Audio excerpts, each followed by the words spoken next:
Before the toilet is used, the water pump must be on at the control panel for the flush to work.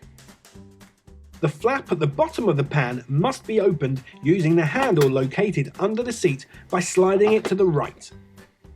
The toilet is flushed by gently pressing and holding in the blue button above the toilet.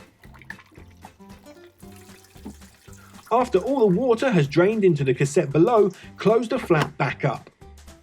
A small light will appear next to the flush button when the toilet cassette is full and needs emptying. It's worth noting that the toilet seat rotates for extra legroom. You have 2 toilet rolls supplied. If you require more, please do not put any premium paper into the toilet as it will make your cassette hard to empty.